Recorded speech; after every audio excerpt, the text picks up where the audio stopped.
ACGT Tour Report Power Hour, powered by NothingisOB Golf Podcast.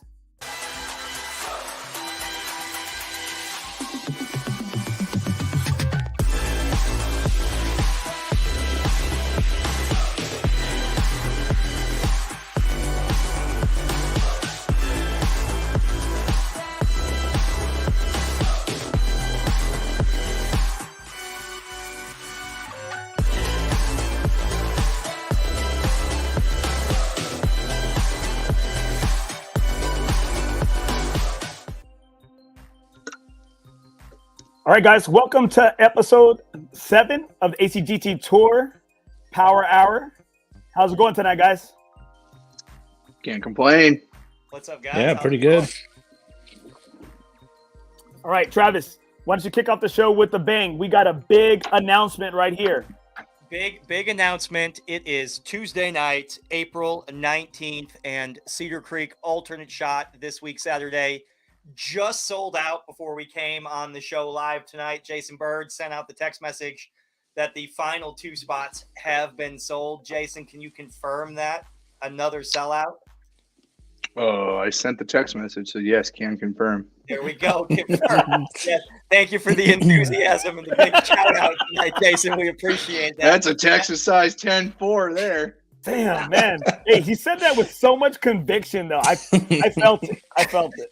That marks the 8th consecutive sellout in the ACGT Tour spring season with 2 events to go. It's awesome. We've got modified alternate shot, 128 players this Saturday. Excuse me, this Saturday at Cedar Creek. That is four flights of 16 teams each. So another full field, and we couldn't be more excited. We squeezed two extra tee times out of that, right? So I mean, this is like almost a double sellout. Technically, we did it 3 times. We had it originally slated for 100. We sold out to 100, opened it to $120, and then we're able to get in 4 more teams in the last 48 hours there. So, ooh. Yeah, pretty happy. How is that looking? How is that going to look time-wise? It's looking like we are starting. Alt shot. Yeah, so modified alt shot definitely helps, right? Yeah, it's about 40%. It's about 60% total of the swings that a best ball event would have. So we're going to do alt shot. It's going to be at Cedar. It's going to be a blast. Lots. I haven't seen the pairings yet. I don't know where any of the flight cutoffs are at. So that's the big news, is it just sold out just a couple minutes before we came on the air here tonight. So exciting. Another sellout. Thanks everybody for watching. Right on cue, MD Michael Dermanuelian. Thanks for watching. Pleasure to be here tonight, guys. We got a cool show lined up, starting with that sellout at Cedar Creek. I like how Ricky Ho said right here, badass intro. You know what, guys? I figured out a way to make the videos even better. So that's something that I'm going to really work on so we can get some better picture quality, because Casey, I kind of think, as big as you are, I think that video of yours kind of gets lost. You look like a little man on that video, so I need to make sure. That was a big putt. And it was a big putt. Yeah, that was a big yeah. putt. I could definitely feed you some more content as well. We'll spice it up a little bit. If we're being for real there, that was the biggest Alamo City Golf Trail Tour putt of 2021, in my opinion.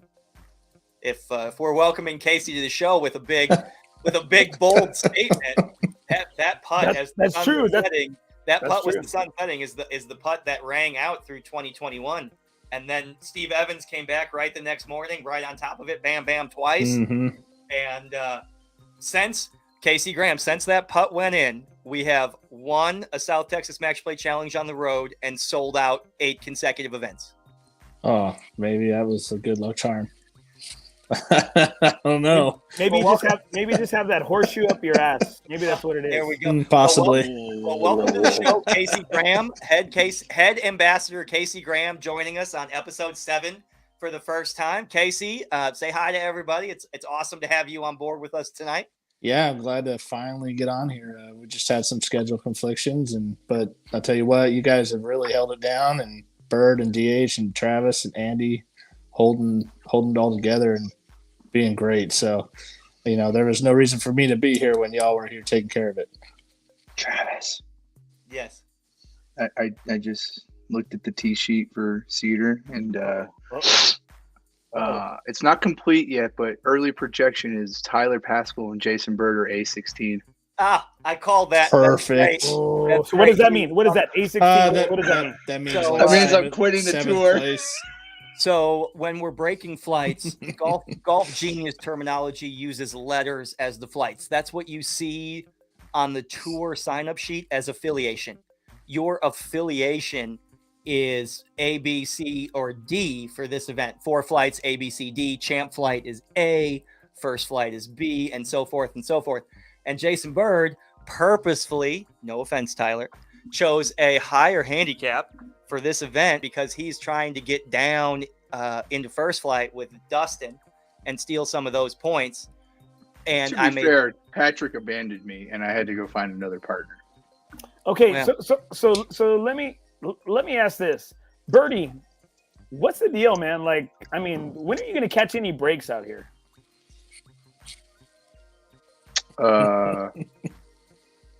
Never. You don't catch breaks in champ flight. You make your own breaks. I mean that you have to just. I'll tell you what.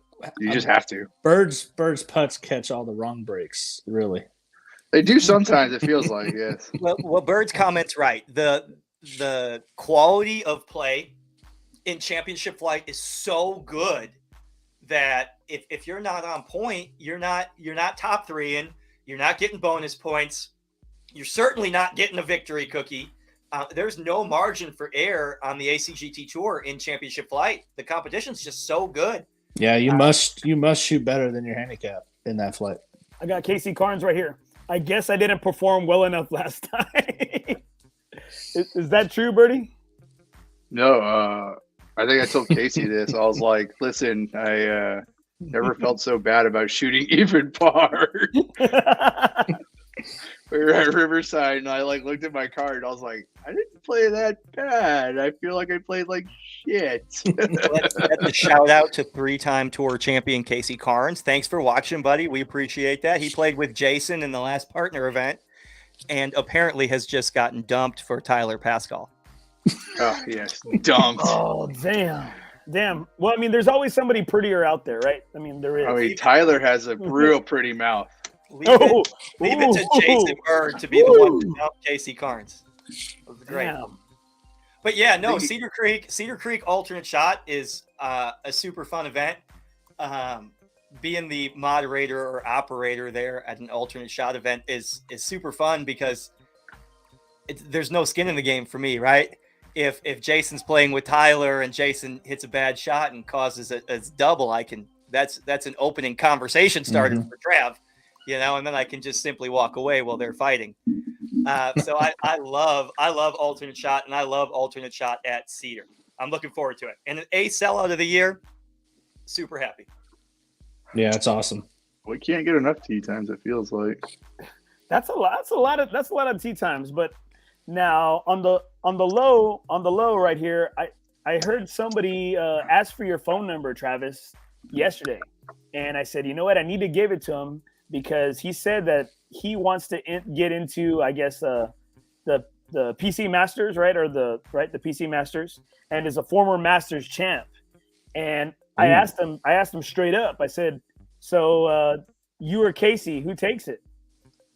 And he tells me, everybody loves Casey's. Like, everybody loves Casey's game, right? Everybody loves Casey's game. Casey Carnes. Sorry, Casey Carnes. Yeah. It's all everybody. We knew for sure. Yeah. We were just let's just let everybody know there that Andy's talking to player A in reference to player B, Casey Carnes. Casey Carnes, right? Absolutely. Casey Carnes, right?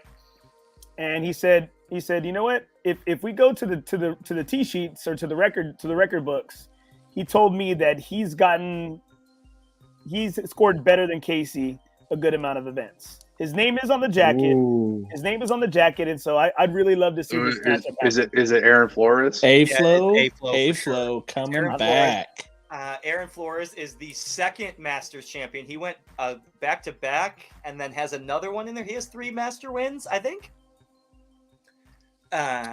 but he won the second ACGT Tour Masters. Bob Hollander is the first name on the Navy jacket. There's a fun fact. If we're talking about ACGT Tour then and now, where does it come from? Yeah, Bob Hollander won the first PC Masters over par score, I believe it was even. No. Yeah, I believe it was over par. Back in Travis's younger days of course setup, it was definitely not pace of play orientated. So it was very difficult in the early days of the tour to score. Well, I'm not trying to cause any friction or any animosity, but I just thought just because I look at the names, right? You look at the names on the jacket, you see, I haven't been involved with the tour for that long, and so you just kind of look at the the names on the jacket, the names on the wall, and stuff like that, and so. Well, there's some really big names on the Masters jacket now. No discredit to Bob Hollander at all, because he was one of the greatest amateurs to ever play in South Texas. But I mean, let's look at the other names on that Masters jacket: Stephen Evans, Aaron Flores, Casey Carnes, Bart Wilson. Excuse me, that's a solid foursome right there. Anybody could win. Excuse me, on any given day there, and I think that would be a really cool sudden death playoff. The four of those guys teaming it up for the Masters jacket again.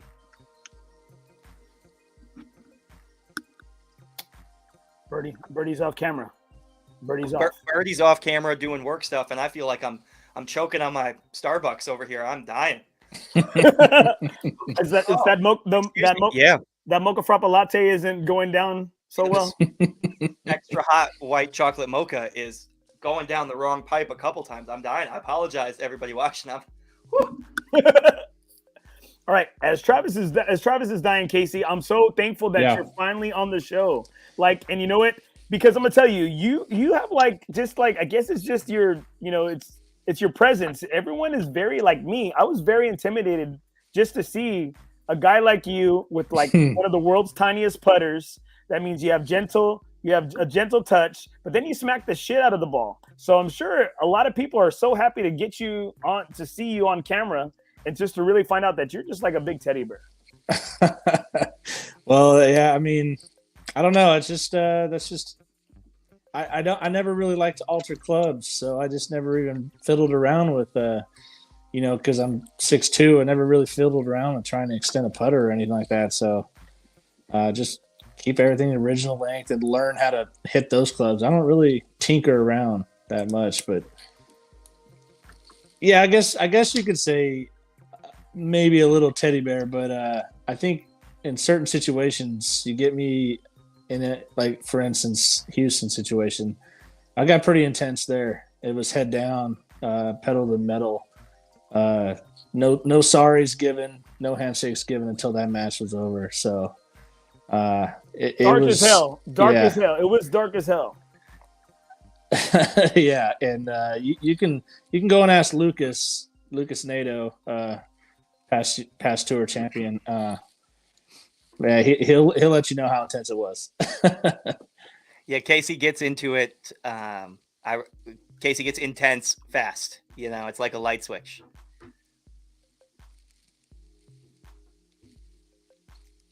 All right here. Got Kevin. Best putter on tour. Casey. Self-proclaimed. Sounds biased to me. Self-proclaimed. So, if you just say best putter on tour, Casey, then that's fine, because if it's not me that day, it's probably Casey Carnes. and Casey Carnes is watching, so it's absolutely one of those two. Yeah, it's so one of those two. You say Casey, I feel pretty good about myself. You can't go wrong, right? I put both of those guys in the same category. That when the pressure is turned up, that ball's got a chance to go in. Every time Casey Graham rolls the rock towards the hole, it is end over end, and it's got a chance. He's a great greens reader. He's got impeccable touch. It is a very unique style of last revolution fall into the cup, but it works for Casey. And you know what? He is, his putting is PGA Tour quality. The ball, the hole is the biggest at that point though, when the ball is last revolution in, the hole is the biggest. Sounds weird, but that's in true. regards to the physics of the ball, inertia from gravity. Yes, the slower the ball is moving, the larger the hole. It makes sense. I mean, I understand. I could get on board with that philosophy. I've never heard Casey say it quite like that before, but it makes sense to me. Bird, can we fact check that? Is that accurate? The slower an object is moving. Bird's the one that sent that to me. Yeah, I'm the one who had this entire conversation with Casey about it. So Casey is a good putter because of Jason Bird. That's what I heard. I explained to Casey why he is effective at Don't do that to me on my first time on. I know. Well, he's never coming back for sure. So I mean, if you putt a ball with 3 foot pace behind the hole, like a lot of people like to, you will always get the ball to the hole. So of course, everyone's heard that you can't make a putt if it doesn't get to the hole, right? And so Casey's miss is almost always short. He very rarely misses long. But as the ball approaches the hole as it's going slower, especially if he's on the right side of the hole as far as the slope goes, gravity takes over. So, yes, his putting style will. If he gets the ball to the hole, it has a better chance of going in, basically, and he leaves himself a lot easier to putts than most people who are trying to hit it 3 feet behind and may accidentally leave themselves a 4 or 5 footer. You know, that's why you rarely see Casey 3-putt. I think he has like a Michelle Lee style of putting. Yeah, it's pretty close. Yeah, tabletop almost. Yeah, tabletop where your ass is like in the like air a a lot 12 more. like a 12-seater tabletop. I was gonna let that one go, Andy, but you took it right there. That's fine. Yeah, perfect. Well, shoot, Everyone with the legs. It's like ass level. It's like we're like the same height when he does that. You know. Man, yes, I agree. That's pretty far down there I too. agree. Yes, Casey and Casey are phenomenal putters. Yes. All right, guys, we have somebody. We're gonna have somebody on the show tonight. We're gonna have Dustin Weldon on the show tonight. He's gonna talk just a little bit about his hot start to the spring series. And I found out that said he was going to be unable to make the last 2 starts of the spring season. Ooh, So Well, that is very new and interesting news. That is not good. Well, That is very new and interesting news, and that brings more players into the fold. Yes. I smell an impromptu Jason Bird stat session.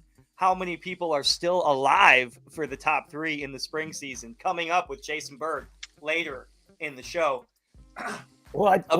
he told me this yesterday when I was talking to him, and I'm just, you know what, I'm never up in the points, so I said, you know what, it's not a big deal to me. But I'm over here thinking, I said you should be okay, and he's over here telling me, well, I'm not sure, but you know, let's bring him on. Let's bring Dustin on to the show. Now. Dustin's here already. All right, I'm excited for Dustin. This is hey guys, Dustin Weldon. how are you? Weldon. Dustin, we can get you to lower your volume a little bit if you could. My man. Does that help? No. Oh yeah, that helps up. What's up, Dustin? How you doing tonight, brother? Pretty good. How are Ooh, y'all? got the vintage sweater on. I know love that's it. old. That's old school. ACGT It's the only one I could Tour find from South Texas match play. Yeah. Nice. I think this was Houston first year or something. Yeah, like 2015. that? Yeah, How was your partner in that event? I was. Yeah. At River we Ridge. didn't Lore fare too Master well. Casey. Lore Master. At River Ridge, Dustin. River Ridge. Yeah, it was. Yeah. Was that the year you won the PC Open to top 3? Is that correct? I think it was. Yeah. I then think the it was at Northern Hills. And then the other year you came out of the horse race, the 8-for-2 horse race with Casey Graham that year. Is that correct? Yeah. That was the last. Yeah, 2 the years. one year at 2 Cedar years. Creek. Yeah. 2 years ago. Yeah, 2 years ago at Cedar. Yeah, no, that's great. Welcome, Dustin. Thank you so much for coming on the show tonight. Yeah. Thanks for having me. What's this news we hear that you're not going to be at Almost Basin and and Brackenridge Park? That is news that everybody wants to know. That's my bad. Dustin. Yeah. So the Almost one, I just won't be able to make it because Saturday, and we already have 2 or 3 employees that are out, so it's pretty much down to me and them. And then on The Masters one, I'm actually going out of town to Big Cedar Lodge. Gonna play Paynes Valley Tigers Oh, course. terrific. Yeah, Big nice. Cedar Lodge up in the Ozarks. That is Yeah. on the ACGT Tour Travels watch list. Ooh. So we would love to hear your feedback on that coming back. But Yeah, definitely will have a lot of photos, a lot of videos. See if I can make a Perfect. hole in one on 19. that hole looks cool. That hole Yeah. looks heck Sweet. cool. That looks badass. Yeah. So let's talk about your hot streak in the spring season. We've got back wins, 2 grosses, and a net. Tell us about the stroke play, Willow and Northern Hills. What put you on top? I think I've just been making a lot less mistakes too. I've had pretty clean scorecards throughout most of those events. Not making the doubles yet. I can always get away from or recover from a single bogey, but making those double bogeys just kind of kills a round, kills the momentum. A lot easier to make one birdie to make up for a bogey versus 2 or 3. So keep it in play, keep it in front of me, and then obviously making a few putts when it matters. It always helps. Heck yeah. What about Golf Genius? Are you utilizing Golf Genius down the stretch? Are you playing differently in championship flight with Golf Genius versus without?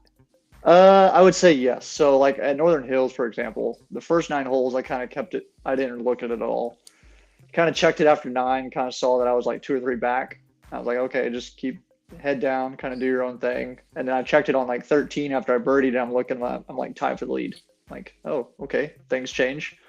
Look at it on 17 tee box, and I have a 2 or 3 shot lead. I'm like, okay, I don't need to make anything stupid here. So, and then get to 18, same thing. So I kind of had to play it a little bit behind it, or not really, but just kind of bunted into the green on 18 and kind of get in the hole and don't have to worry about it too much. But definitely, yeah, Golf Genius definitely helps you put in a position where you can be aggressive if you need to be, if you're behind, or also if you need to play a little more conservative, you can too. You don't feel like you have to go pedal down the whole time.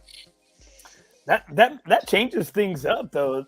Oh, yeah. You don't ever feel that sometimes you maybe do too much scoreboard watching? Yeah, I think last couple of years I was almost watching it every hole, kind of seeing like I've kind of figured out a way to kind of make it, I guess, myself play a little better. Obviously, if you check it every hole, you're kind of like, it's like watching the stock market. You're going to go crazy. So if you just kind of do your own thing, maybe check it every 3 or 4 holes. But I found that the front 9, you can control what you can control. And then once it gets to the back 9, you kind of do your own thing and kind of see where everyone's at and stacks up and kind of go from there. Are you saying I shouldn't watch the stock market all day, every day? For guys as smart as you, Jason, you could probably watch it now. Oh, Birdie. Okay. Welcome back to the show, Jason Bird. Yes. My portfolio definitely disagrees with that statement. Yeah. Definitely not doing good right now. Well, Dustin, with the news that you're not going to be at Olmos Basin and Brackenridge Park, which is big news to a lot of people behind you on the leaderboard. Jason Bird, have you done that math yet? Are we to that special segment? No. Okay, we're not. Okay, he had forgotten about it. I'm sorry. No, you're good. So let's change subjects to back to Dustin here. What is the goal then for the rest of the season? Just one event, come out, win one more time. Yeah, hopefully me and Sean can play really well on Saturday. At least hopefully get another win. And then kind of just see where I stack up afterwards. I know I probably should be in the top 50, so I'll make the playoffs, obviously. But yeah, you're gonna make the playoffs for sure. And then hopefully, I can probably make most of the events in the summer season. So kind of go for there and kind of do that and get in the playoffs. And the last couple times I made the team, I made it through the playoffs anyway. So it's I'm kind of used to that kind of pressure at least. So how many teams? 2 or 3? 3 total. 3 total teams. Yeah. You got into the horse race, right? Yeah, last time I was in the horse race. He's a top 3 in the season. He hit the bathroom. Yeah, he's a top 3 in the season. He's a top 7 in the playoffs, and then he is a horse racer. So he's come on 3 different ways to the team. I remember him hitting the bathroom on 4, right, at Brad? Yep, that was it. I was pin high pretty much on 4. That was a freaking bomb. And in the horse probably race. your That was on the last horse race. Yeah. Yes. Your least favorite entry in is probably the horse race, right? Yeah, I mean, it was kind of fun. Obviously, there were like 50 people walking down the fairway. It's like 10 balls in the air on the first hole, and then it whittles down to 7 balls and all that stuff too. So We'll kinda get back makes to it that. fun. We'll get back to that. I got a couple questions about the horse race for Dustin, Okay. so we'll get back to that. Yeah. So is it safe to say that making the team, being part of the team, is the ultimate tour goal? Is that the reason to play? Yeah, and I also think is just I like competition too. So it's good competition, like you saw, like Jason and Casey were saying earlier when he's talking about the flights. The championship flight is pretty stacked from top to bottom, no matter what event you're playing in. So you either have to shoot, like a couple times at the Riverside, you have to shoot 8 under, and I shot even par at Riverside, and I felt like I played halfway decent. I'm like That's almost place. DFL. That's Yeah, almost pretty much. DFL. So it's one of those things where you better get your butt in gear on those kind of events. But yeah, it's fun. It's good competition. I like it. Kind of gets the competitive juices flowing. I played baseball for most of my career, or most of my life, and so that's probably the closest thing coming down the last 3 or 4 holes is to when you're pitching in a baseball game too. So what is it about the tour that just kind of separates, or that makes it a lot more desirable to play than maybe what the city has to offer? Well, for we me, are the it's city. Yeah, what for me it is the rest of the city. He meant the rest of the city has to offer. Yeah. So for me, it's a couple things. Is price is one thing. Obviously, you can't beat the price. $60 to $70 for single events, $140 to $200 for 2-day events. One is the competition, another thing, and then just either being only Saturday or Sundays makes it a lot easier for my schedule. You don't feel like you have to. Some of these other events are either Sunday, Monday, or they're Friday, Saturday, Sunday, or Thursday, Friday, Saturday. So it's kind of hard to take off 2 or 3, 4 days at work. And sometimes you have to travel across because they're not always in San Antonio. They're usually in other parts of the region. So whether it be Kerrville, Horseshoe Bay kind of thing. So it can be kind of hard to step away for 2 or 3 days on those. Has there been anything you've had to overcome in these last rounds that has really kind of put you over the top in your hot start? Like, have you had to overcome anything score wise, or? I don't think so. Like I was talking about earlier, it's just trying to keep minimizing mistakes. I think the last couple of years where I wasn't winning as much as I have, I'd always look back, and there's only 2 or 3 holes that you kind of like just turn the brain off and you kind of screw up a little bit, and kind of it's harder to make comebacks from that. So just kind of keeping everything in front of you. I know it sounds simple and kind of that, but it's about as easy as it can get. I mean, during season is awesome. It starts off with a 3rd place gift card at Monster Day, and which then is probably, I think we were like 1 stroke off of 1st place too, I think. And then we've got a victory cookie at Brack, and then we go last place at Riverside, and then we go out early at the match play. Me and Sean both finished almost DFL at the match play, yeah. And then win. Yeah. So Dustin Weldon has 4 wins on the spring season. That is the same amount of wins as Dustin Hassan in 1st place. So Dustin 1, 2 in the points. And the only difference, I think, is there's the match play between is the match. I mean, and that's 250 point swing right there between your 0-2 and Dustin's 9-0 or whatever the heck it was. Yeah. But it's one heck of a spring season. Congratulations. In those 4 wins, what is your favorite victory cookie? I know the individual ones are fun, but I think just winning with Sean for the first time at Brackenridge at the beginning of the year. We've been partnered up for about 2 or 3 years now, and I think we've always been close. We've always finished like 2nd, 3rd here and there, whether it be first or net maybe, but winning it outright gross. I think we played the alternate shot portion at Brackenridge. I think we played it like 4 under par in like 6 holes. It was something stupid like that. That is his shout out going into this weekend at Cedar Creek alternate shot. Did everybody catch that? Heard it. Yeah, I think I did. Yeah. So I think we eagled 13, we birdied 14, and then I think we birdied 17 as well. So it was kind of a pretty special 6 holes. We finished it up there, so it was nice. And then getting back into the winner's circle at Riverside a couple months later with Sean in front of the the first photos taken in the new Victory Lane, ACGT Tour Victory Lane for the winner's circle. First photos taken there. Another partner win. You and Sean have 2 this year, 2 partner wins and 2 stroke play wins for Dustin Weldon. Casey Graham, Jason Bird, what do you got for Dustin? I'm tired of talking about Dustin's winning. I don't like it. I mean, it's too much Dustin. I got a question for you, man. So how comfortable is it playing with the 7-time South Texas match play team member Sean Vidal? I mean, like you said, you've been playing together for a few years. How long did it take for you two to really jive together and figure out one another's play? Yeah, I mean, it almost felt like it was right when we first started playing the first couple events. Our games kind of match up together. He hits it pretty straight as well.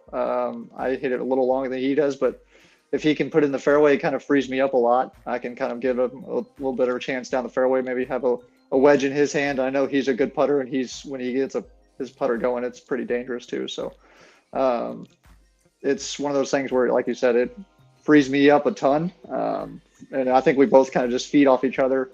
I think we both play well. We're having a good time too. So yeah, definitely like Jonathan Aiken and Dustin Hassan play together a ton. I think the guys who have partners that are kind of solidified in a partnership for a while, I think you kind of get used to each other, which is funny because whenever we make the team in Houston, we never play together either. So, oh, that's a shot right there. That is true. That is 100% by design. Your veteran leadership. We talk about it all the time. Yes, your veteran leadership needs to take rookies off into the sunset. You know? Okay, so Dustin, out of your 3 times being on the South Texas Match Play Challenge team, what's the record? For team or individual? Team. Team, I think we're 2-1. I think we got beat in the first time in Houston when I went there, but then we won the last 2 of them. We won. Casey's off to get the stats. Yeah, Casey went to get the stats there. We lost at River Ridge in 2015. We won at Wildcat the first year. And that was this shirt. That was the pink. That was the Victor Kokia sponsor shirt. I believe, though, Dustin, Andy was asking about your personal record in. No, I was asking about the team, what was the team record? But that's a good question too. I think the last 2 or 3 events, or the one that were Wildcat, and I think the one at Cedar. I think we went both 2-0. I think both of them. Oh. I think. Yeah, from my record, I've got 4-1-1. Yeah. Oh, so there you go. I knew he had it. I knew he had it. Is that Jason Burt, or is that Casey the? No, it's Casey Graham. Casey's got some amazing South Texas Match Play Challenge stats. We're gonna have to have a show one week where it's just Casey talking about these obscure, amazing bullshit stats, the total numbers of players, years on the team. I mean, there's going to be Hall of Fame ballots this year. I mean, it's crazy stuff coming up from Casey that he's bringing to the tour. He is the lore master of the tour. That is for sure. I feel like you have a bunch of scribes and stuff just back there behind you. Yeah, there is. I mean, as soon as you asked the question, I knew Casey would know the answer if Dustin didn't. So hot off the presses, I can say with great certainty that Dustin missing the last 2 events means he will not top 3 in this season. Even if he wins at Cedar Creek. If he wins at Cedar Creek and doesn't come the last 2, I still believe you top 15 for the regular season. Yeah. Yes. So congratulations on your top 15. Thank you, Travis. Yeah. No, that'll be close too. I don't know. I think the cut line projection is going to be just under 500 points total. Yeah, well, that's for 50, not for 50. Right. Congratulations on qualifying for the fall playoffs, Dustin. Yes. Put his name down. Usually I start the playoffs with maybe 2 points, so maybe this will help it out a little bit. Okay, so we were talking. You want an interesting stat, real quick? Oh, yes, 100%. Yes. South Texas match play. All right, so Dustin's winning percentage Dustin Weldon's winning percentage is actually higher than our team captain's winning percentage. Who's the team captain? Yeah. That's Travis. Oh. He's 6-2. Travis, you played on it too? No. He's No. talking Oh, about- Team wins. Team. Okay. Dustin's individual performance within the team is better than my overall performance managing the team. That's a fun stat. I appreciate that. That's good. Anytime we can make our tour golfers shine at my expense, I'm all for it. 100%. 100. That is the marketing strategy of the tour. We love you, Travis. Yeah. We love you, Travis. That is 100% the strategy. Okay, Dustin Weldon, you've made the team 3 times. You won the PC Open to auto qualify for the team. You fought your way through 4 rounds of the playoffs, and you endured a horse race. What is the most memorable and why? Probably the horse race, just because you had to kind of go through almost like kind of go through the gauntlet a little bit. So 4 rounds of playoffs, and then obviously you had to play I think it was 8 or 10 people. I think you had to fight for 2 spots or something like that. Correct. That was a weird year. That was 8 people playing in the horse race. Wow. On the final day of the playoffs, the top 7 qualify for the team, and then the next 4 would go right to the first tee and play a horse race for the last spot on the team. Well, this year was the pandemic year, 2019, what we're talking about, and there was no skins game that year.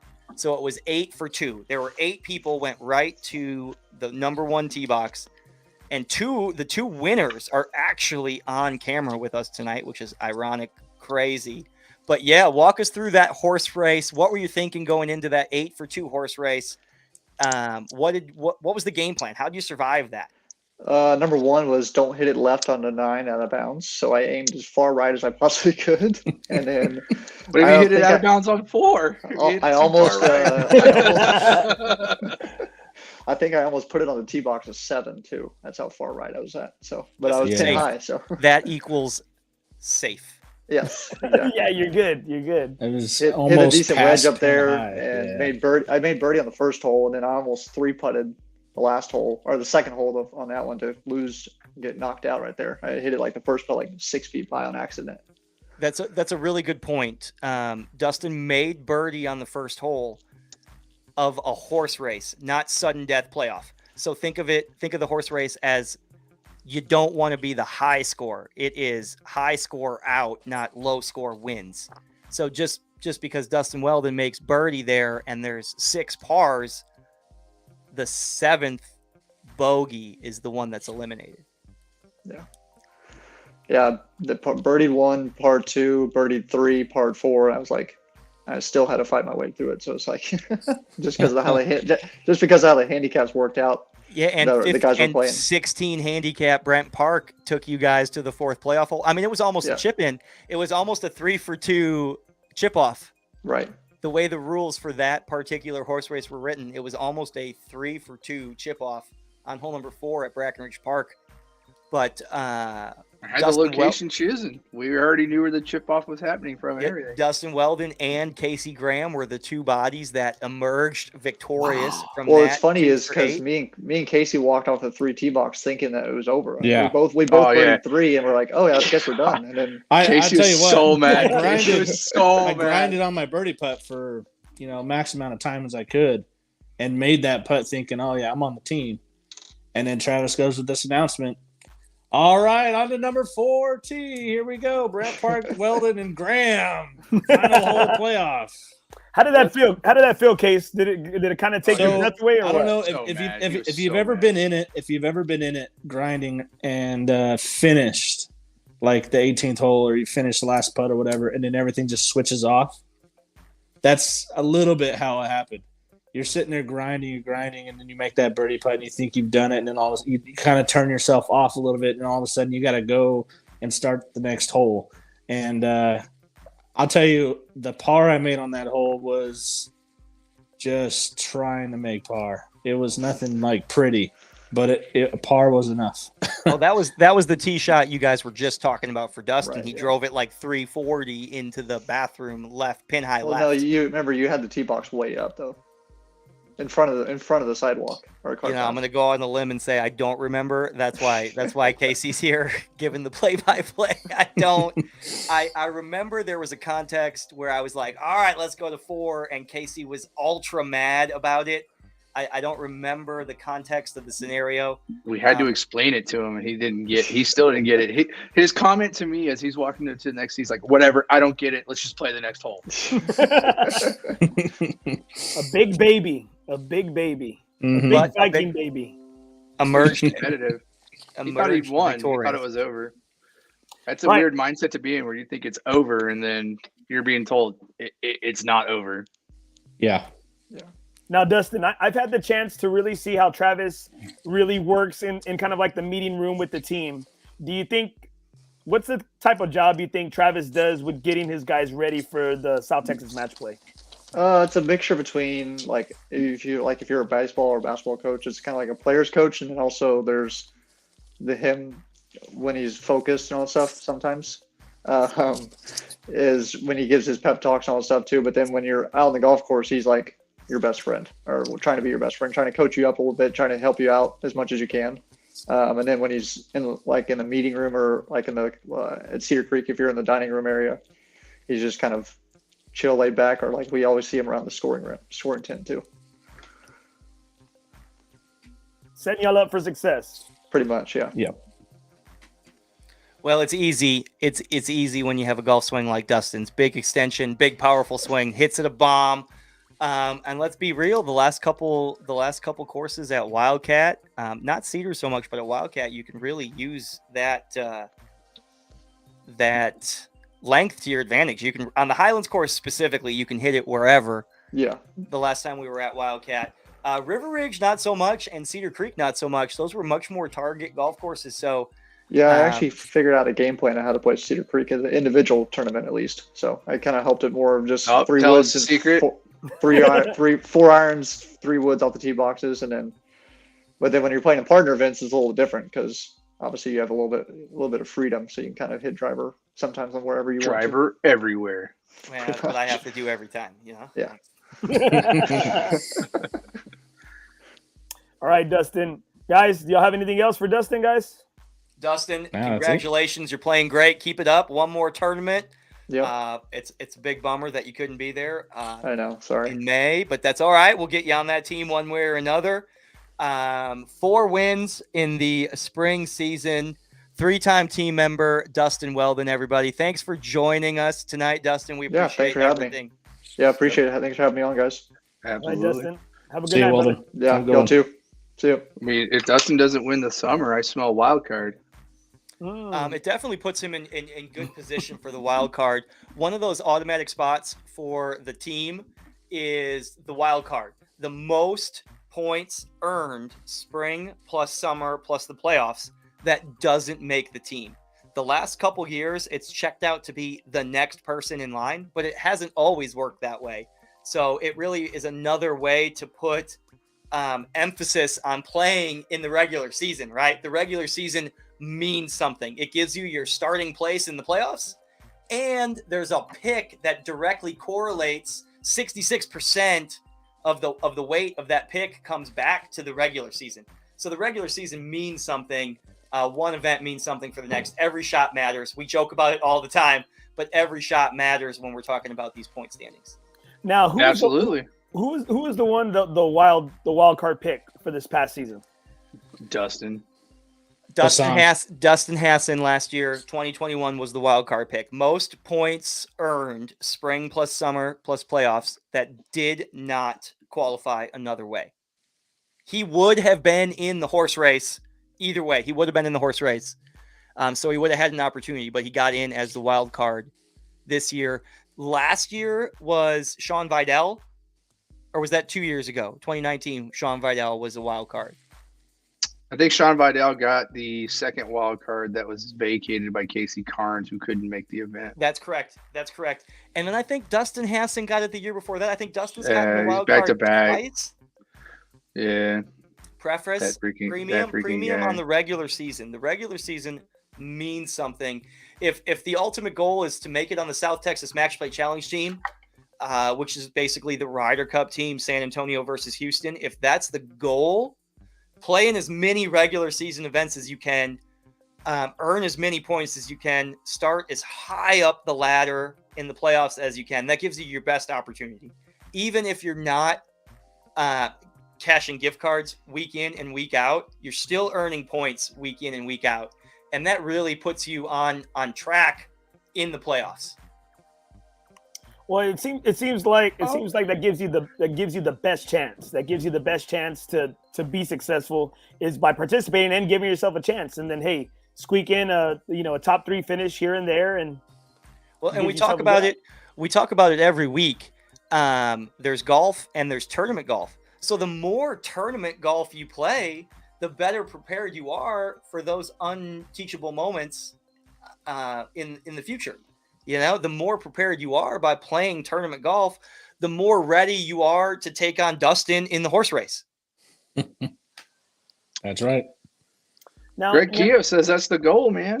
That is the goal. That is the goal. I played golf on Sunday with Greg Keogh up in Austin. It was a delightful time. He played great. He had a much funny better... you say that, Travis. I have a highlight of Greg Keogh right here. Oh, true.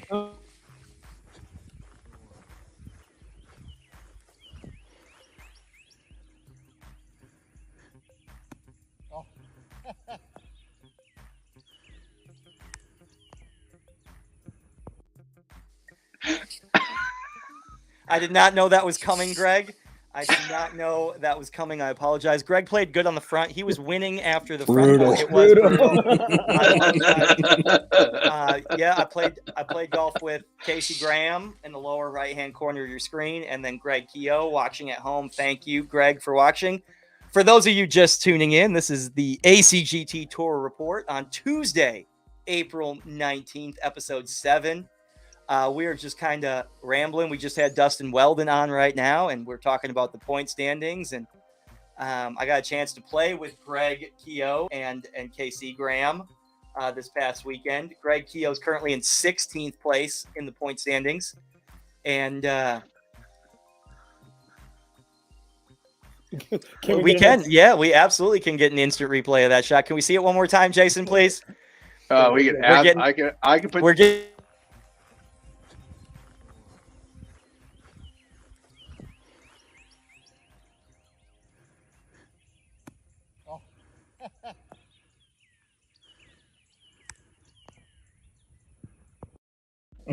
My favorite part's the thumbs up. I like the thumbs up part. Acknowledge the video, and that was great. I had a great time playing golf with you guys. Casey, you played good. I had one of those shots that day too. It wasn't quite good enough, but it was a nice flop. It was a nice flop shot.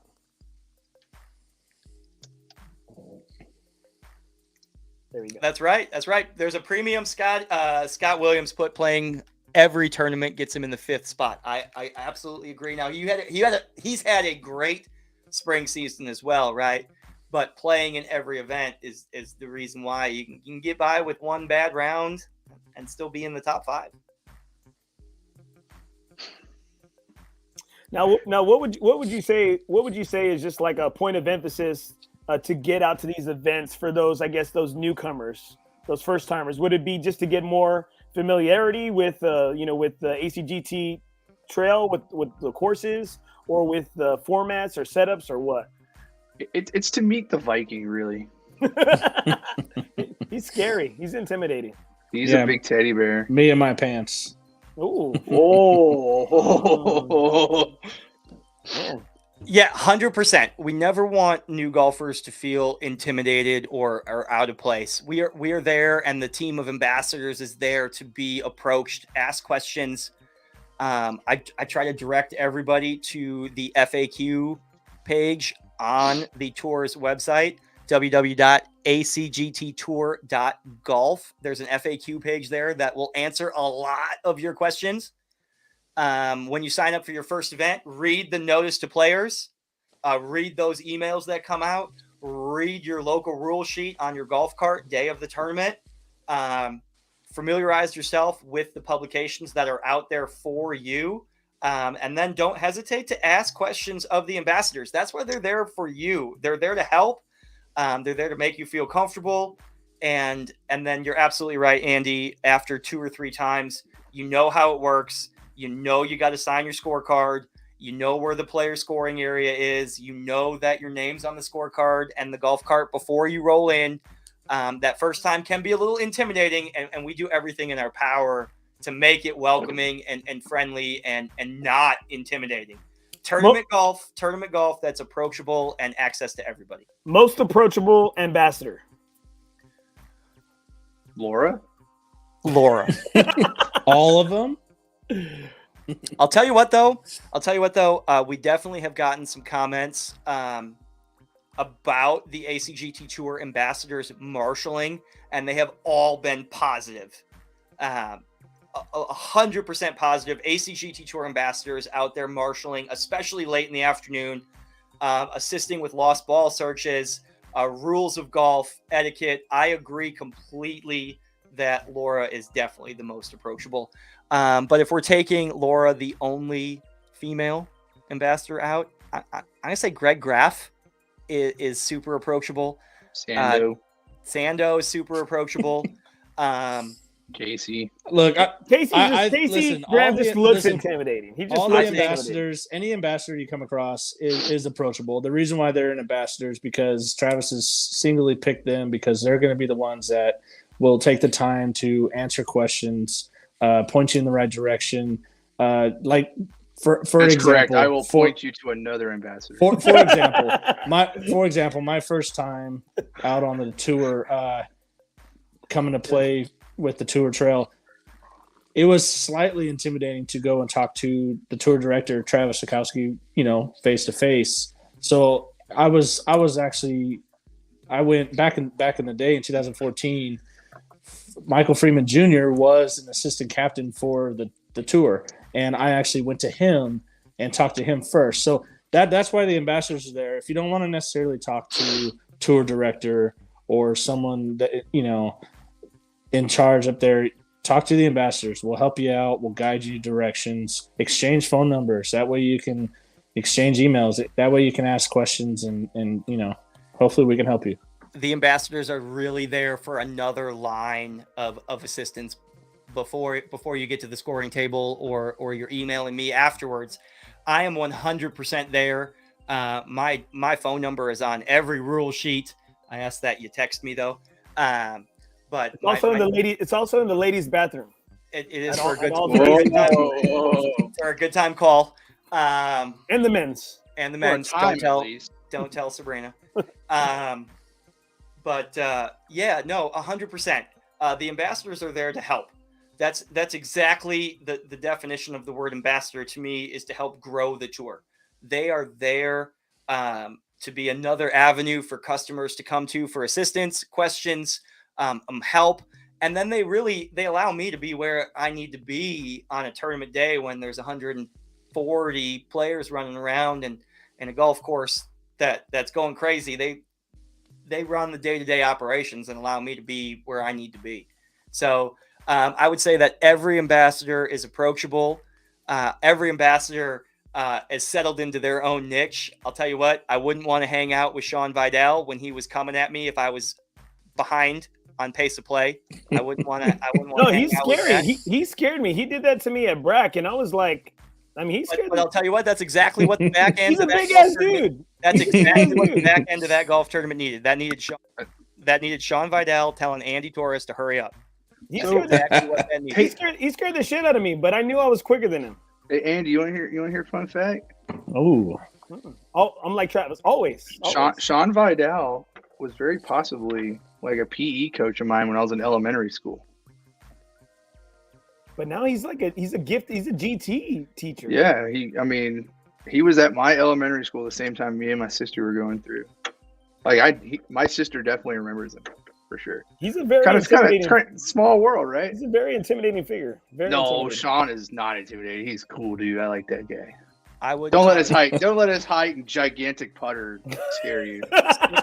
Sticking on the theme of approachable ambassadors, I think Greg Graff is there. I think Stephen Evans and Sandoval, along with Laura, are very approachable. I think Micah Carroll runs an exceptionally tight shift on the front end of the golf tournament starting. I love Micah. I love Micah. He is Micah's much more- efficient. He gets is my much money more real rigid. quick. Yeah, rigid to the point. It's black or white. It's champ flight, first flight, and second flight. This is the rule sheet. This is the tee time. Are you in for skins? Are you not? Let's rock and roll. Yeah, so like when you start, Travis, you and I have our little dance about skins, and it's just kind of like pussyfooting around. But with Micah, it's like, need your money. I love it. He gets the job done. Okay, all right. And that's why his percentages are higher than ours. So we're at 17. We're at 17 at Brack, and at the event. Man, I don't know the event, but it was the first one at Brack, right? For the spring season, that is the season kickoff partner 666. Okay, there we go. Right. So we're there on 17, and you placed my buddy Jeremiah and I with Micah, and I can't remember the other guy's name, but he was cool as shit too. Like older dude. I said, you know what? Little guy. Yes. Gray beard. Yeah, that's got to be Jason Cross. Oh man, awesome, yeah, right? Jason Like Cross. cool as hell, right? Like cool as hell. And somebody hits up. We're on the 17th green. We're on the 16th green. We're on the 16th green, and some guys run a ball like pretty close up to us, and then Micah starts telling him shit, right? Like, hey man, like he started, what the hell? And I'm just like, is he joking? Is he what? But but I like to encourage people, right? So I'm like, perfect. yeah. That's exactly where we want that so going. Like I'm just trying to feed the fire, right? Trying to feed the fire, and he's like, what the fuck, guys? Come on, man. Do you not see us here on the green? And I'm just like, get him, Micah, get him. And then he turns around, and I was expecting him to be joking around. No, he was heated up. Was that your first event? No, not my first event. Not my first remember, event. he was eliminated in the playoffs first round. Don't start your shit. Don't start your shit. He was the only cut, right? Yeah, he was the only one. We went from 73 to 72. I'm sorry, Andy. I told him not to bring that up. You That's tell all right, me. man. Travis is always bringing up old shit.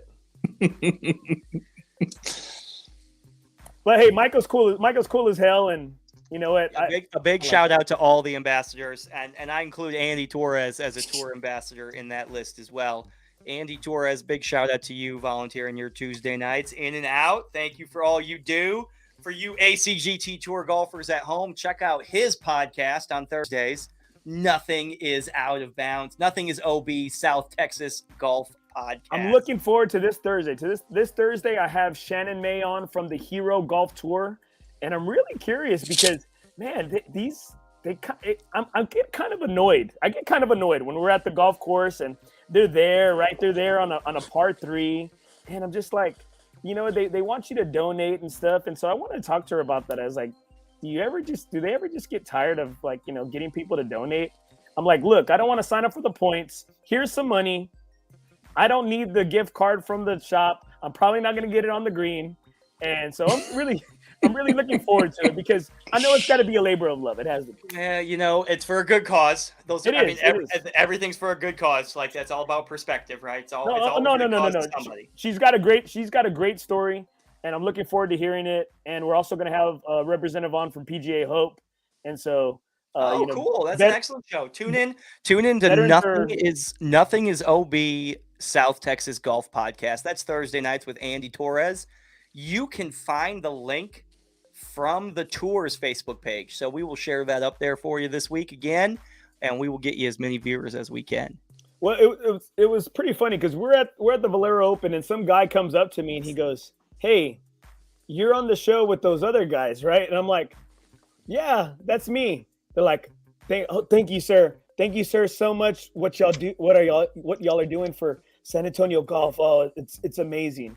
And like my friends are all there with me, and they're just like, dude, like, you just made this guy's head like super big. And well, get on that pony and ride, baby. Ride into the sunset. That is you changing the golf community in San Antonio and the greater South Texas golf region. Before we move on, thank you, brother. Before we move on, I saw a great comment when we're talking about the tour, and it was put on right here by KC Carnes in reference to the Alamo City Golf Trail Tour Series. Better than GSA for sure. Yes, I said it. Well, Casey Carnes, that is a topic we are not going to talk about on live television, but I want to shout you out for that comment. Thank you so much.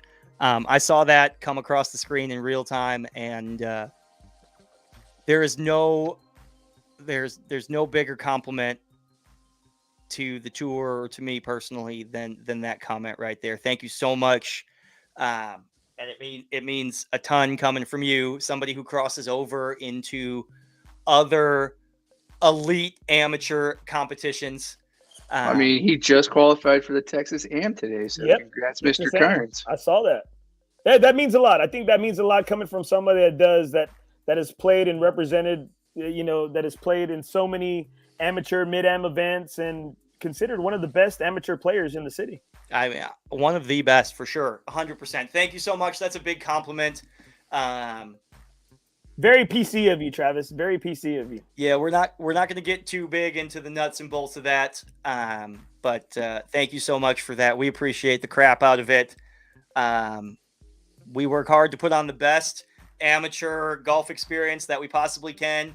Unique tournament experiences, tournament golf with a social flair. That is the niche the tour has fallen into, and we're going to keep it right there. Equitable across the flights. Anybody who signs up for the tour can win week in and week out. That is the basis. And we're going to keep chugging along with that formula for as long as we can. Yeah. I personally think that the tour is the authority on amateur golf in the area. I think we are definitely pumping out the tournament rounds for sure. If we are just measuring volume of tournament rounds, another sellout, 8 consecutive sellouts. We haven't been under 120 in a regular event. San Pedro match play sold out for the first time in 10 years. If we are just measuring success on tournament rounds, I mean, yes, Travis, I totally agree with that. But I know, as from being inside here with y'all, with your ambassadors, and with being with you, I know that's not really what you're measuring your success at, and the rate that this thing has just grown, which is just tremendous.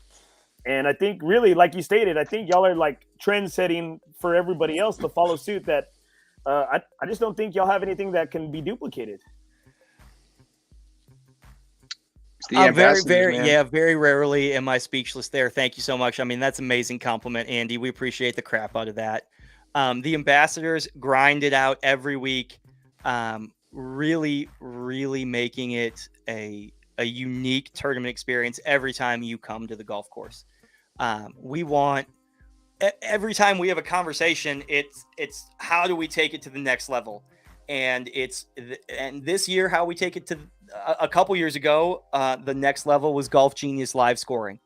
And fun fact, as long as he's watching, I'll give a shout out there.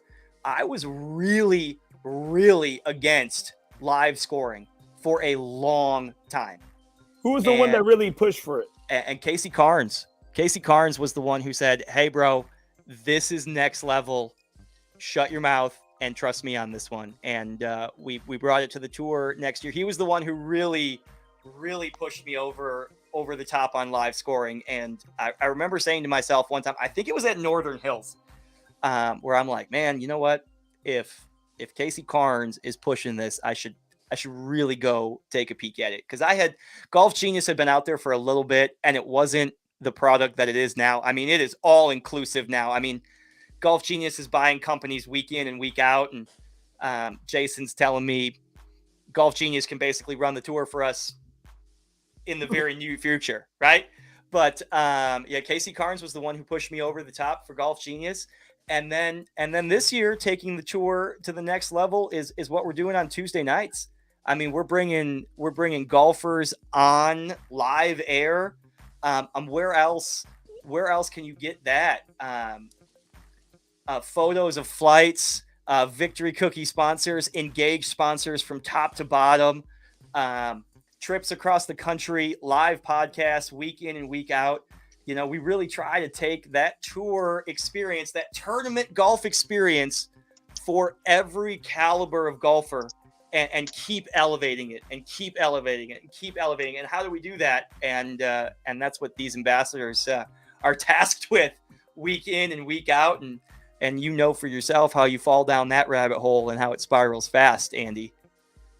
No, I think it's great, man. You got a great team, guys. Y'all are kicking ass. Birdie, Casey, y'all have a great team. Well, we've Plain and talked for over an hour already. Dustin Weldon was on. Thank you, Dustin, for coming on with us. We talked about Cedar Creek selling out modified alternate shot this weekend, Saturday at Cedar Creek. I really want to show some of those older tour photos. Happy birthday. I mean, it's right. That's right. Tour's 10th birthday. 10th year. The 10-year Alabama anniversary. City Golf Trail Tour is 10 years old this year as we know it. We are measuring that by the point standings in the regular season. Regular season point standings have existed for 10 years. And in conjunction with Casey Graham's first appearance on the ACGT Tour Report, we wanted to roll back ACGT Tour then and now. Yep. Let's go ahead. I'm going to do a couple things right here so we can bring up these pictures here. We got some great pictures. I want a lot of commentary right here. I have no idea what's coming where, Casey. If I speak out of turn on a picture, you just take over, okay? Let me see right here. Oh, Michael Freeman. We'll start with Michael Freeman. Yep. Yeah, he helped you. He was team captain for South Texas Match Play 2 years. And this is old. So this is old. He was This a has gotta staff be member, right? This is 2016. Michael Freeman worked for the trail for many years, was a golf course manager, and in the apprentice program for the PGA for many years. Got his amateur status back, and then started playing on the tour. So he has a unique perspective. He worked for the trail, worked for the tour, and now plays on the tour. That was during the old 27-hole scramble event we used to do at Riverside. Yep. Oh, Riverside. There is KC Carnes. That is old school tour champion KC Carnes. Holy smokes. That is. He is so much more jacked now. I thought that was Landon Parkinson. Dude, that yes, I'm telling you, he's on that. He's one of the Mach 3 instructors with Jeff Young and Mike Romatowski. Like, man, those guys are just like. What are we doing at San Pedro? Because that's the back of the tee line at San Pedro. Is that not, or is that the tee deck? That's the tee deck. That's the front tee tee deck deck. at at That's San Pedro. before the redesign, I believe.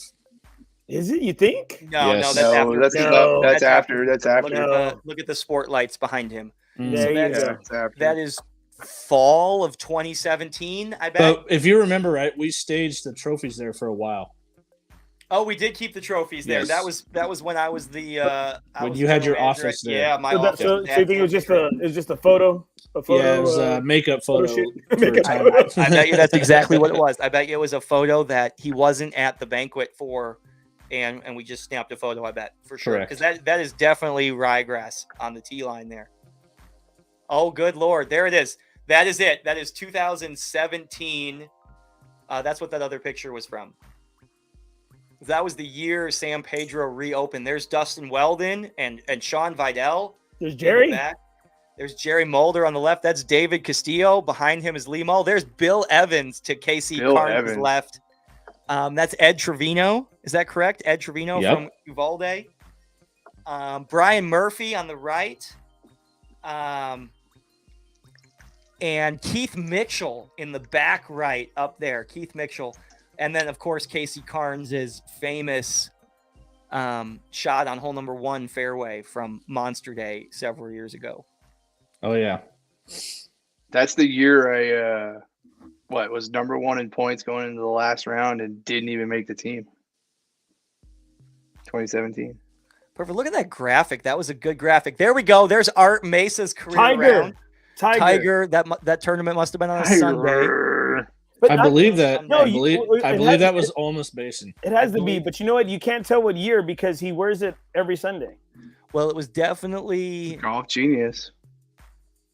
We could look it up for Golf Genius for sure. I mean, that's a Mr. Rooter sponsorship, so that is 18 I'm 19, 20, or 21, and that is almost Basin. A 78 career round for Art. Tiger Woods, that was Mason. that was definitely at Almost Basin. It was pre-COVID time, so he probably cracks me up. 2018, 19. 18. Art Mesa cracks me up because I played with him with Casey with like Jeff and the He's Nola definitely Asa guys. watching. Yeah, he is definitely watching. Oh, yeah. Okay. He It's popped okay. in. Okay, that's fine. I hope he's listening. Nope, he's not. And I'll tell him too. I tell him all the time. Like when I first played with him, it was my first time playing with the Nola Asa guys. And I think Dan was there, and Doug and Jerry, and I get paired up with this guy, and I just could not believe he has everything Tiger. He has Tiger's old Vapor irons. He's got Tiger's Bridgestone ball that says Tiger on it. He's got that same putter that Casey Graham uses. That little baby putter. It's a good putter. It's a good putter. Nike. I believe I have it. one of those Nike 1996 method. Oh yeah, There's 2001. Oh gosh, Oh, you're gonna make yeah. me bust mine out. I have mine right here behind me. I got mine behind me too. I got it right here in this golf bag Oh somewhere. man, you know what? You're gonna make me do this. I keep mine in the fridge because it's too hot. Oh my god! Oh my god! Oh, that's great. I love it. I'm going to bed right now. I can't do this anymore. Oh my gosh, that is an amazingly terrible. I see a lot of wear marks on the toe. I agree, MD. That is a terrible putter. Oh, Oh man, there we go. There we go. There is, speaking of Casey Carnes. There you go. There is the low round that is 10 Oh, under there's Birdie. par. Hold on. I saw Birdie with his. There you go. I got my. It's the only blade putter I own. Oh, it's Mm. blacked out. I like it. Another one. Everybody trying to be like Casey Graham, I guess. Yep. Everyone's trying to be like Art Mesa. Let's go back. Let's go back to Go that back to that 62. picture. There we go. That is, check that out, folks. That is a, back in the day, Casey Carnes was only a +1 handicap. Can you believe that? He's a +1 handicap at Riverside. He'd be a +6. That is today. the second 62 ever shot in the Trail Tour. And where was that at? This is Riverside. at Riverside. This is the at very Riverside. first 62 that was ever shot was Luke LeGrand at Breckenridge Park In the playoffs. 9 Luke- under. Yep, Which is 9 9 under, under. and this 62 10 is under. 10 under. Correct, Riverside. We were on 59 watch for a second that day. Really? Coming down. Remember Travis telling me, Yeah, coming down 16 fairway. And Casey Carnes is so cool. You know, I mean, listen, if that was me, I would be like, get away from me. Why are we talking about this? And he's super approachable when he was in that scenario. And he ended up shooting 62, gave a player interview afterwards. Correct me if I'm wrong. I think Coy has shot 64 or 63, Right here. and Doc DeCosimo. Who was the other? Was it Coy Breen? I don't no, think the Coy other shot. the other 62 was Luke LeGrand. Luke LeGrand at Brackenridge Park shot 62. I think Coy has shot 63 or 64 in the Masters. Coy Breen was on 59 watch at Breckenridge. That was the year Bart Wilson won the Masters. That was that year that Coy shot low, and then I think Jason Bird has a 64 or 65. 65, yeah. Birdie? Yeah, Coy Breen shot Birdie? 64 that day. Where at, Birdie? Breckenridge Park. But I mean, I think those are the lowest ones off the top of my head. I don't think. Oh, Doc begs to differ. I'm pretty sure I shot a 64 and watched Coy make me silly, and shot 62. Well, we are now going to look that up. Okay, but right here, I got a couple of comments right here. Yep, go Doc, ahead. in regards to my putter, that needs a new grip there, Andy. Benjamin Character, shout out to the San Pedro grip and repair shop. Alex and Ben, best in the game. I'll put them up against anybody. It's my favorite stick and glue shop. And then I got Chris. I'm sorry, I was on mute there. I agree 100%. Ben Carricker and Alex Zertucci in the repair shop at San Pedro. They'll be at Cedar Creek.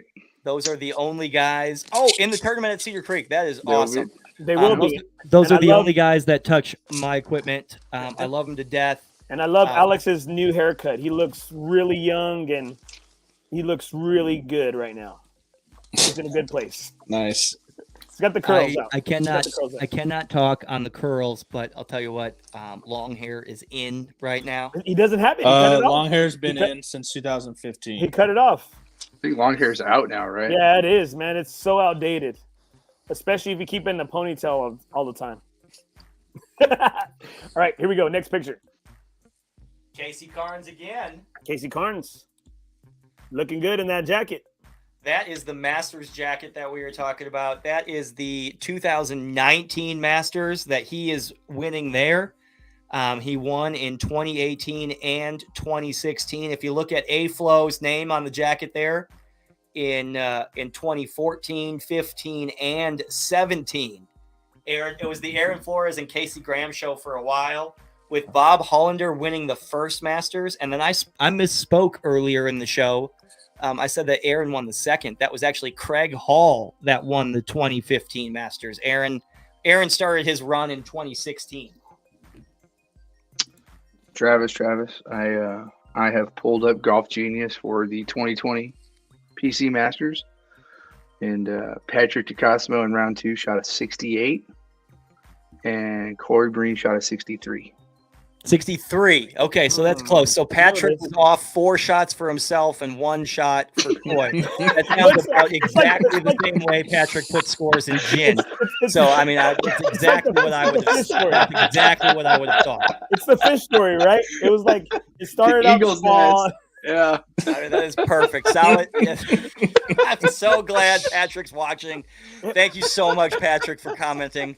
We appreciate that. But we still haven't had him on to defend himself, Doc. You don't need to defend yourself when it's facts. I have it on good authority from the man himself that he'll come to us live from Ireland next week. Oh yes, that is what I love to hear. That could be cool. We've got a tournament. Who do we got up here now in the piece? In the 2019 PC. 2019 PC Open results. That is Zach Johnson. Look at that score. +9 winning champ flight. That was some terrible weather. My goodness. That was crazy. And how does Joey, that take it? How does that take it? I have no idea. I took first gross once that Cedar was shooting a 75. I mean, it happened. Cedar Creek's tough. Look at Ruben Caraveo winning first flight in the bottom of that graphic. Heck yeah! But he had to tell you to put him in there.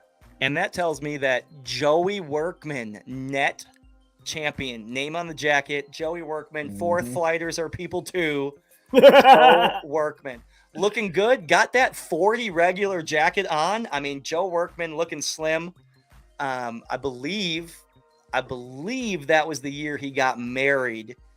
So I know he dropped a bunch of weight that year. So looking good in that plaid jacket, wearing the red shirts underneath, guys. I think it looks sharp. Oh, there you go. Right there. Coy's chiming in. Pat DeCosmo, thanks for the assist with the shot. There you go. Coy, thanks for tuning in, Coy. I have it pulled up here. I remember, for watching. I remember that day. Coy was like on fire. Let's see. Let me look here. I think he had eight deep. Coy shot a 30 on the front 9 going out. Whoa! And he was 5 under after 9, then got it to 6, 7. So he got it to 7. They made a bogey on 15. You bogeyed 15, Coy. What are you doing? But I'll tell you what. I didn't know. Where was Coy, this at Cedar Creek? It was at Brack. It was at Brackenridge Park. I didn't know Coy very well before that event. I'd known him through the trail and through Kevin Molyneux, who is now number 2 at the trail. Shout out to Kevin Molyneux. Hope he's watching. But that was the day I went, whoa, Coy's good. Was that day. And that was 2020. That was the year Bart Wilson won. Correct. Back-to-back 66s.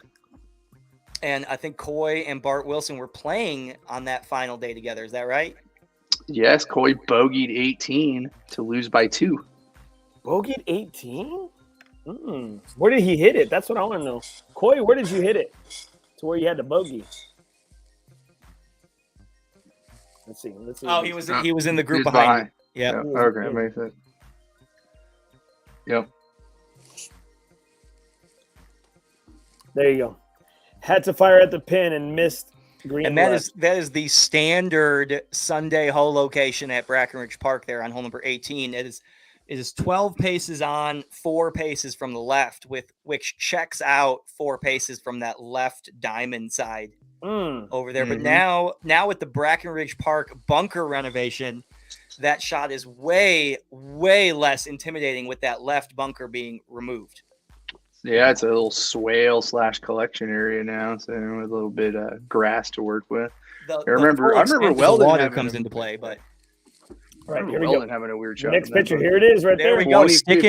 Sticking with the Masters theme. Look at A-Flow. That is his first Masters victory there. He looks Hovind right there. He looks young right there. Oh yeah. Man, that might have been before. Look at how my clean time. Look at how clean that jacket is. Look, there's only 2. I guess there's only I think 1 name on there. Or there's only there's only 2 names on Two names at right that there. time. Yeah. Man, that jacket looks clean. I know it's clean. It is definitely not that clean right now, hanging in my closet. It's not. Well, we got to make sure we get that to the dry cleaners. We got to make sure we get those names embroidered on. Steve Evans called us out on that. Yeah, we've got to get that done. You said that about 3 times already. And we're getting close. We're not there. We got to go to the embroiderer for something else in a couple weeks, so we're good. My man, Earl Susan. Oh, there he is, Campbell. Chris Campbell himself. That is the 2019 Tour champion, Chris Campbell. Beat out Casey Carnes that year. Yeah. Wow. Look at the names on that board right there. Casey Carnes, Michael Freeman, and the legend Steve Robert, Joe Workman, Greg Graff. Look who's number 7. Birdie. Look at who's number 7 in 2019. Birdie always a bridesmaid. That's Birdie always a bridesmaid. That is a bona fide team spot earned by Jason Bird in 2019. Chris Campbell is the man. MD. That was Chris the man Campbell. I don't see my name up there. Neither do I. Is that the Ash? Is that no, Asher no one said your name, Casey. Casey, no one said your name. Let's not talk about that. That'll be for a different show. Oh, Bart Wilson. Look at how thick Travis Salkowski was in 2020. Good Travis, Lord. I like it, man. Wintertime. You look I healthy. love that shirt. You look healthy. Great. That's the middle of the summer. I can't even say wintertime. Right You look there. healthy. I am thick. What can I say? Look at those cankles.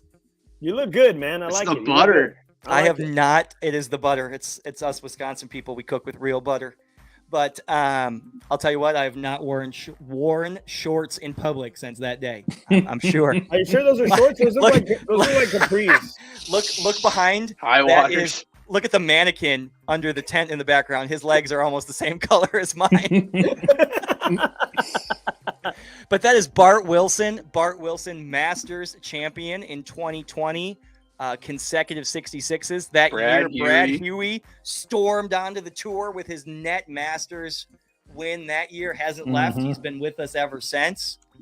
You know what? I don't know how to feel about guys wearing visors. I don't know, man. It's those A&M golfers. I mean, it's just goofy. I don't like it. Patrick and I were just talking visors this weekend. I think they're so douchey that I love them. Patrick got one. Got one. It's amazing. I think it's douchey like Phil Mickelson douchey, because one of my best friends, Jacob Munoz, he wears one, and before I met y'all guys, he was like the only white guy I knew, and he's still Mexican. Well, that's great. I'm glad that I can be your token white guy. I appreciate that. I agree, Patrick. Visors are making a comeback. Here's your Travis fun fact of the night. I wore a baby blue Titleist visor on my first date with my wife. And she still married you. Wow. Yeah, I had the hair was gelled up inside the visor. She's a strong woman. Oh yeah. She's a strong woman. Gentlemen wear visors with short shorts, baby. Guys out. Guys out. Oh man! I don't think my man right here, Alan McFarland. Alec McFarland, my man. Alan McFarland. I sent you. Miss him. Sticking with the Masters theme, Alan McFarland. Rest in peace, buddy. Rest in peace. He lost a battle with colon cancer More than a year ago. Great dude, infectious personality. Oh my super gosh. fun to be around. That guy would bet on anything. Yeah, I remember he would take a bet on anything. I remember his first tournament. Do you know why? His first tournament was at Brackenridge Park the day of that Des Bryant Green Bay Packers catch BS. Do you remember that? Ah.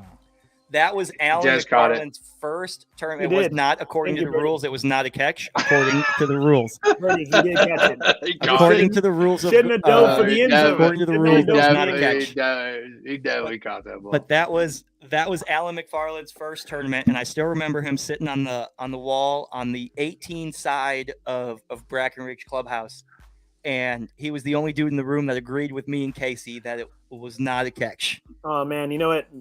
Full of shit. You know what? R.I.P. Alan you're full of shit. McFarland, heck yeah, great freaking dude. You know Okay. what though? He probably had money on it. That it oh, wasn't a catch. We so. know that, Casey.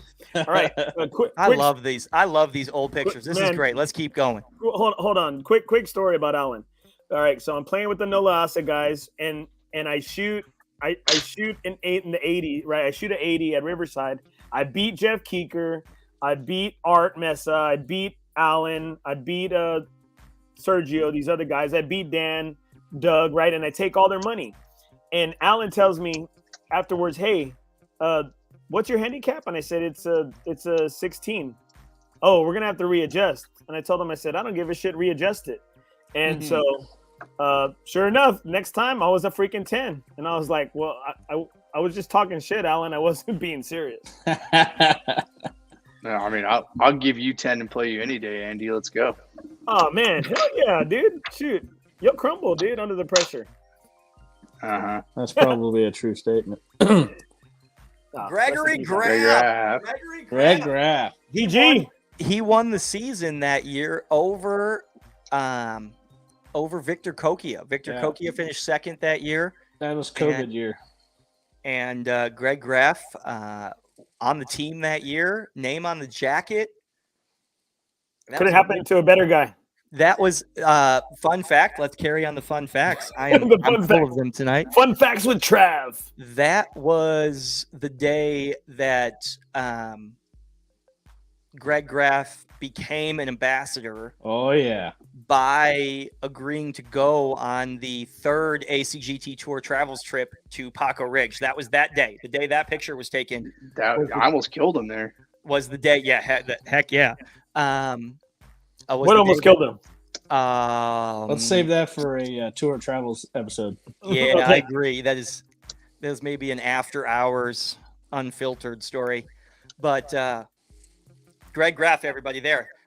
This is one of my. I sent this photo with Andy. This is one of my favorite photos. I started doing this 2 years ago, where we just took a picture of the golf bags, and I think the golf bags are so cool. If we're talking ACGT Tour then and now, the ability to have funds at the end of the year left, to have money left at the end of the year to buy 20 people golf bags. There's the other picture. That's last year's bag photo. I don't have a cool name for it yet, but I just think they're so cool because it's such achievement, right? It's a trophy. It's a trophy all in itself. There's only 36 Very of these exclusive. bags out there. And I just think it's so cool to highlight. It was the Facebook profile picture for such a long time. There's Birdie. I just think it's so cool to highlight those. There's Birdie right Um, there. I think to get your name on there with the stars underneath, the number of times you've been on the team, That was a great touch, Travis. The stars. I just think that's so cool, and I love those photos so much. I just really wanted those in there. Sorry. I love it, man. And I love how when finally I got you on the podcast and that was the background. And it Yeah, was that was amazing. the background for my first time on the show. That was the background. It was amazing. It And was the amazing. cool part about that photo that day is everyone on the team last year got their gear that day, but they didn't know what it looked like. They didn't know it was coming that day. So Yep. when everybody walked into the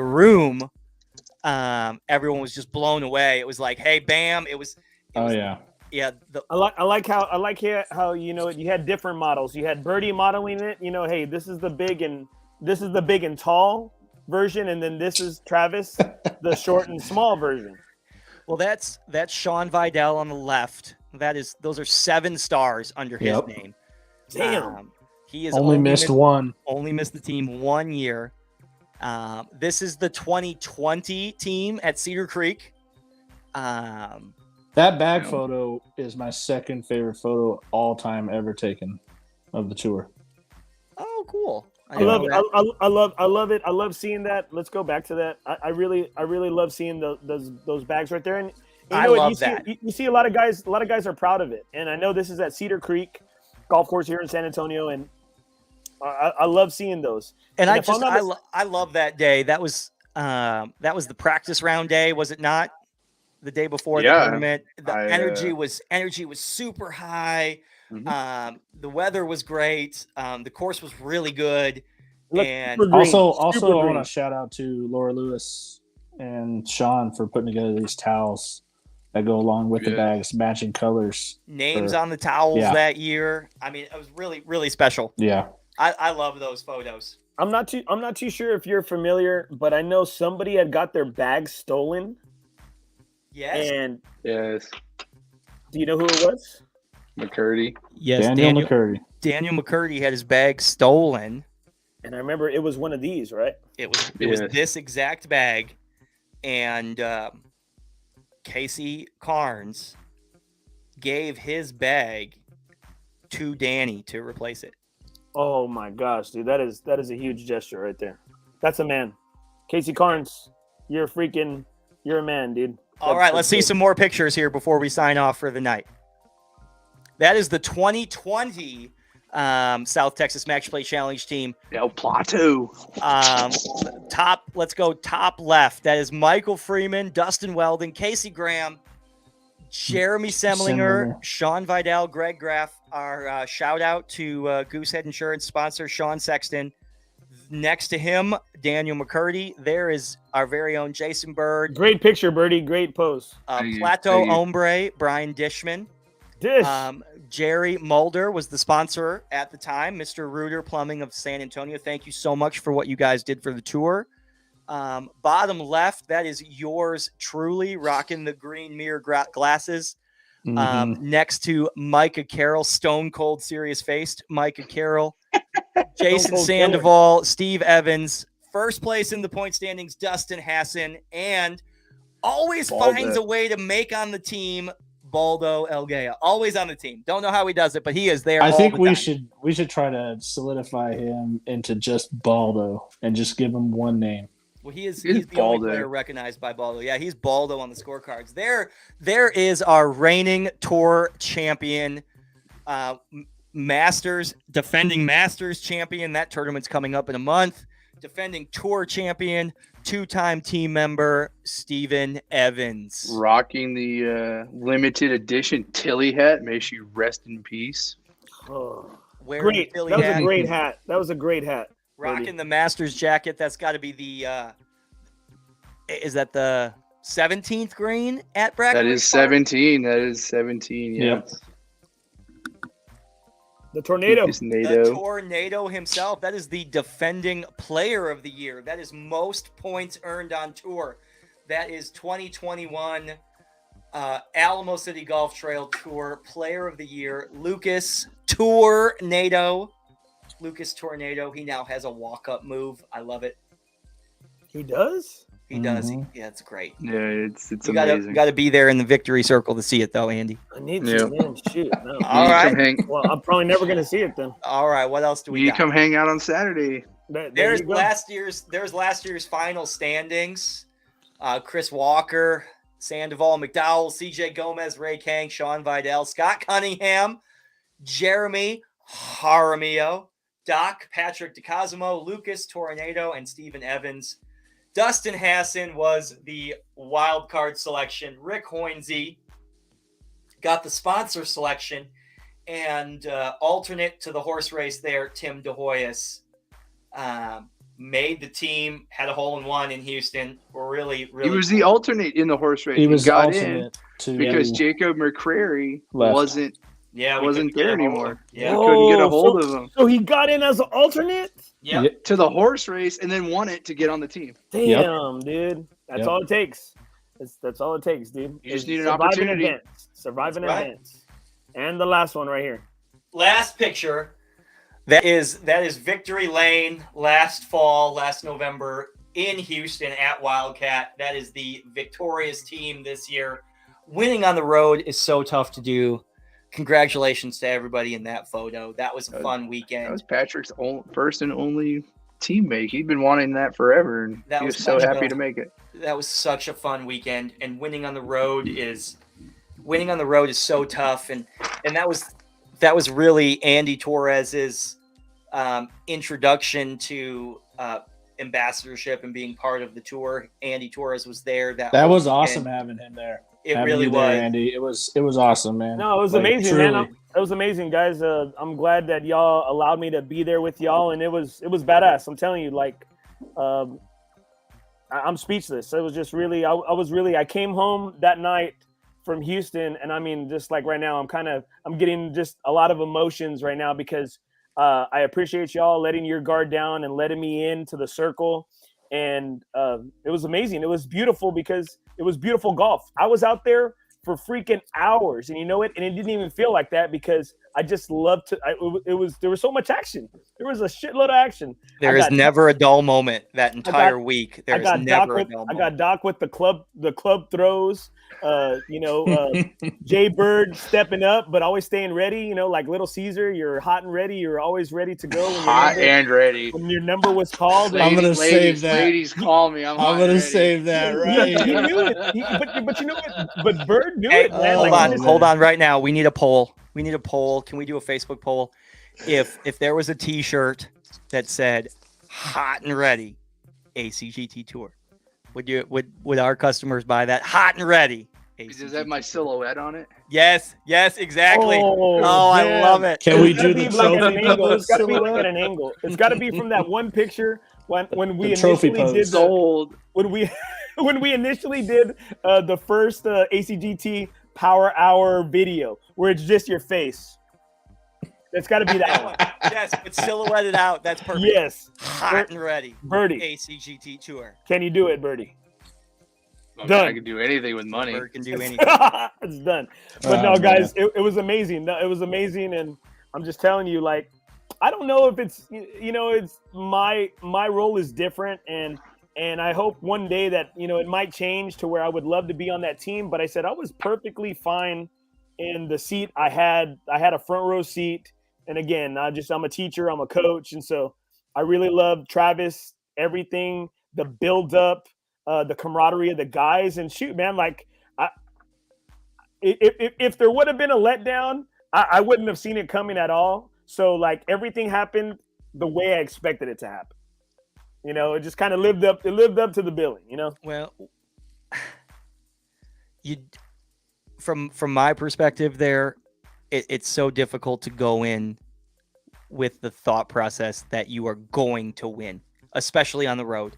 So the minute that we scored enough points to secure it is just this huge whoosh. And it's like, oh man, there we go. All the emotions, everything lets out. And it's just like, and then it's like, okay, this is what you worked for. It's This an is entire everything. year. No, Yes. I definitely agree. I saw all the guys locked in, and they took this shit serious. And it wasn't just for fun because what I always tell the kids, I said, hey, it's never going to be fun unless you give it your best. And it seems like everybody gave it their all. Birdie as an alternate, I'm telling you, he was just, I don't know if he had an inside Birdie or what, but like he was ready to go. He was ready to go. Alternates almost always play, so that's why I told you I got to be prepared. Just because history say that alternates are going to play. You never know. Alternates almost always play. It was awesome, guys, and I think as we close out, if somebody's not sure about joining the tour, man, that's a big pot of gold at the end of the rainbow. That's something to really set your sights on. And if you're looking for just a little bit more than what you're getting in your Sunday matches or your Wednesday night scrambles, hey man, come check out the ACGT Tour Series. It is real tournament competition. There's golf and then there's tournament golf, right? www.acgttour.golf. Check out the FAQs. It'll answer a lot of your questions. Otherwise, send an email, send a private message on Facebook.